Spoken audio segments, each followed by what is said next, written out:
AP express news చూద్దాం. నెల్లూరు జిల్లా నర్రవాడ శ్రీ వెంగమాంబ అమ్మవారి బ్రహ్మోత్సవాలు వైభవంగా జరుగుతున్న ఉత్సవాల్లో భాగంగా రెండో రోజు అమ్మవారి గ్రామోత్సవం నిర్వహించారు.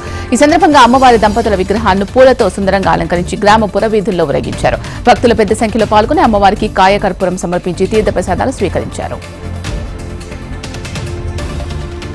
తిరుమల శ్రీవాణి ప్రముఖ హీరోయిన్ శ్రీలీల దర్శించుకున్నారు. ఉదయం కుటుంబ సభ్యులతో కలిసి స్వామివారి మొక్కులు చెల్లించుకున్నారు. అమ్మమ్మ పుట్టినరోజు సందర్భంగా శ్రీవాణి దర్శించుకున్నామన్నారు హీరోయిన్ శ్రీలీల. రాబిన్ హుడ్ సినిమాలో నటిస్తున్నట్లు ఆమె తెలిపారు.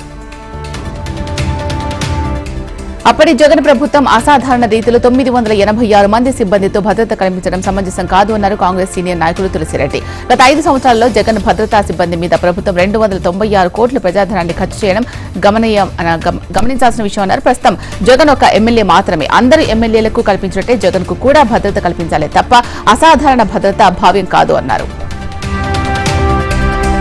అనంతపురం జిల్లా పామిడి పెన్నా నదిలో భారీగా ఇసుక అక్రమ రవాణా చేస్తున్నారు. పామిడికి చెందిన కొందరు దుండగులు పెన్నా నదిలోంచి 40 టిప్పర్లతో ఇసుకను అక్రమంగా తరలిస్తున్నట్లు సమాచారం రావడంతో పోలీసులు దాడులు నిర్వహించారు. ఈ దాడుల్లో పామిడి పోలీస్ స్టేషన్ పరిధిలో 11 టిప్పర్లను సీజ్ చేయగా పెదవడుగురు మండల పరిధిలో 7 టిప్పర్లను పోలీసులు సీజ్ చేశారు. పార్వతీపురం మన్యం జిల్లా గుమ్మలక్ష్మీపురంలో సామాజిక ఆరోగ్య కేంద్రాన్ని కురుపాం ఎమ్మెల్యే జగదీశ్వరి ఆకస్మిక తనిఖీ చేశారు.